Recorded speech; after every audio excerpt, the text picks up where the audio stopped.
Home Remedies presents Grandma hasn't been sick for 30 years. Intestine and liver clean.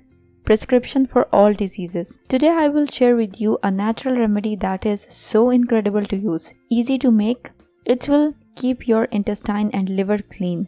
I will say it is a prescription for all diseases. Hey friends, from which city and country are you watching my videos from? Let me know in the comments. Ingredients: pumpkin seeds 2 tablespoons, peanuts 50 grams, walnuts 5 pieces, apple 1 green, figs 3, dates 3, milk 200 ml. Directions: wash and chop the apples, dates and figs. Put all the ingredients in a blender along with pumpkin seeds and peanuts.